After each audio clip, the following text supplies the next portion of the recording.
Florida's music scene has been at the center of attention for a number of years now. X's passing, YNW Melly's death penalty case, and Kodak being released after a number of years behind bars have all made the media aware of what's going on. But right now, two other artists out of Florida are the ones getting all the attention for their altercations. It's already cost both sides lives and made Jacksonville nothing less than a war zone. Make an arrest in a shooting that killed an 18-year-old and injured a teenager and a 9-year-old girl.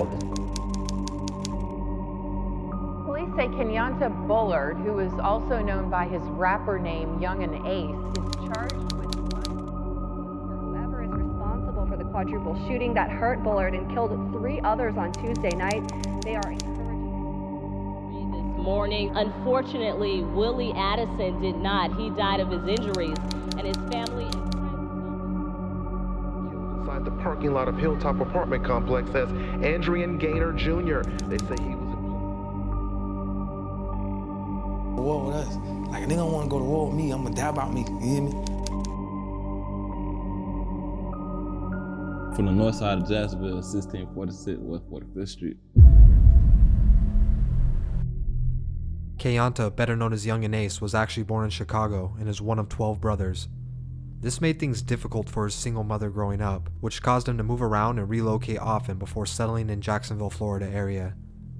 His dad was serving time in prison, which left him without a father figure as well. He mostly looked up to his uncle as the man in his life, but when his uncle passed away when he was just 14, he took to the streets to let out the pain and anger he now had. While in the streets, he searched for an outlet to tell his story. Doing this, he found his passion for music and established his crew, ATK, or Ace to Kill. I tried to give it around to put in my one on the girl, baby. You was so special, I just wanted to sleep up and buy you a Lexus, 'cause you were blessed. He started dropping music in 2014, but it wasn't until 2018 that things started to take off, with songs like No Witness, All In, and Find Myself. Due to the realness of his music, it didn't take long for him to gain traction and build a following online. One car, that be stupid hot, it's not legit, nigga. 2 Glocks, I'ma let it pop at any bitch, nigga. 3 J's, they just hit a lip for stupid sticks, nigga. The 4th J told, shoulda knew he was a snitch, nigga. Charles, better known as Julio Foolio, was born and raised in Florida's Duval County. He describes his childhood as lacking any type of quality of life. Although he always rapped, he didn't really take it serious until dropping out of school in the 9th grade. He had no money for studio time, leaving him to hustle to make things happen. He began getting noticed in 2015 after dropping songs like Coming Up, which was enough for him to start booking shows and making money off music. He branded himself with his crew KTA, or Kill 'Em All. Over the next couple years, his popularity would increase in Florida's music scene. Yungeen Ace and Julio's beef would start sometime around 2017 over what they say was actually a misunderstanding. It's somewhat unclear what the misunderstanding was, but it quickly led to a battle and then a full-on war. Police say it was in this home where 18-year-old Zion Brown was shot by 19-year-old DeAndre Thomas. JSO says that they now have found. In 2017, Julio's cousin was murdered inside his home at 1 a.m. The man who was arrested for the crime was associated with Yungeen Ace, further escalating the beef to another level. Just a year later, in June 2018, Yungeen Ace was getting traction in Florida, but everything was about to change. Jacksonville police have arrested the only surviving victim of the quadruple shooting that happened near the St. John's Town Center earlier this week. Police say he had a firearm on him, which is against his probation, of course. So this morning he is in jail, set to make his first appearance in less than an hour. Ace, his brother, and 2 friends were celebrating a birthday party when they were pulled up on. Shots rang off in a drive-by shooting. He was shot 8 times and was the only survivor of the 4 people in the car that day, losing his brother and 2 friends. He believed Julio was one of the shooters, but for obvious reasons, Julio denies this. He would get all 3 of his brothers tattooed across his stomach before planning a retaliation. Before Ace could recover, he was already arrested for violating his probation with a firearm. He was put under house arrest, but he used his time to tell his stories and dropped 2 mixtapes and continued to build his buzz. Julio wasted no time to mock Ace's losses with a few social media posts. Friends say Addison, his father, and brother were among 6 shot early yesterday morning, leaving the Paradise Gentlemen's Club on Bay Meadows Road. In January of 2019, a rapper by the name of Boscoon was gunned down after leaving a gentleman's club. Boscoon's brother happened to be Queso, who was Yungeen Ace's right-hand man. Just 1 month later in February, a 16-year-old who went by the name of Bibi Osama was also killed. He was friends with Julio. Julio released his tribute track Bibi's Story online, which helped bring some mainstream attention to him and the war in Jacksonville. ATK Queso responded with a diss track of his own.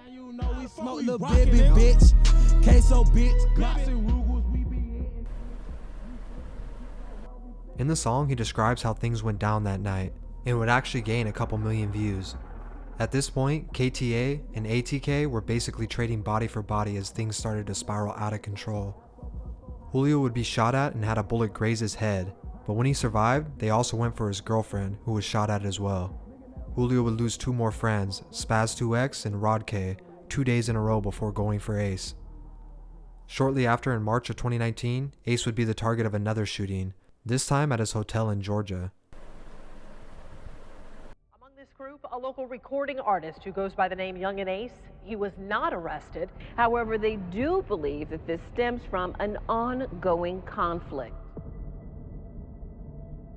Once again, Ace survived the shooting, but lost another friend in the process.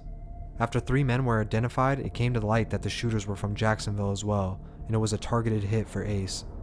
With Julio and KTA raining havoc on Ace and his affiliates, it was only a matter of time before they struck back again themselves. Location on Merrill Road in Arlington. Sources are telling us that the victim was shot in the head and killed in this parking lot. 2 suspects are on the run and a manhunt is currently underway. I just spoke with a woman.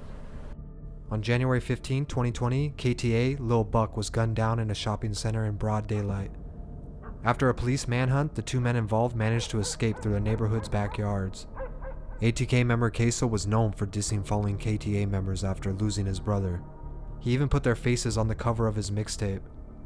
The shooting that killed Lil Buck was a targeted hit in response to losing his brother Bosgoon in 2019.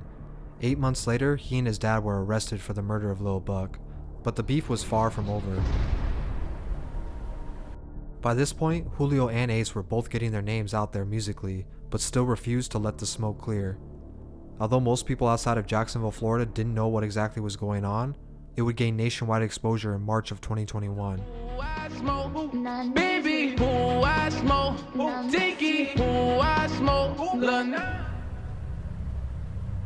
On March 28, 2021, ATK members Ace, Spinna Benz, Fast Money Goon, and Wappa with the Choppa would release Who I Smoke. On the outside, it may seem like a funny parody of the song 1,000 Miles, but it was actually another KTA diss, and throughout the song, they disrespect multiple KTA members' deaths. The song will go viral, but the meaning behind it would go over a lot of uninformed people's heads. Yeah, that's perfect. That'll work. Yeah, that's the best happy birthday, best poster ever. Video shoot, A month later in April, Julio responded with an equally disrespectful song, When I See You, this time taking it to another level, not only mocking Ace's brother and 2 friends who died in 2018, but also shooting the video in the cemetery with their pictures. At this point, both sides have refused to leave the beef alone, and with countless losses for both, it doesn't look like it's going to stop here. Both songs would bring their name in front of a new audience of people, but for the wrong reasons. At the end of the day, both these artists and their crews are musically talented. We can only hope they manage to leave the street war behind and focus on their careers, because the music industry can't afford to lose more potential. Here's why I speak. I ain't said where I put that little boy underneath. Same block. Hit him with the same shot. Let out 30 shots. Curry, Steph Curry under the aim block. Post on the block. Really on the main block.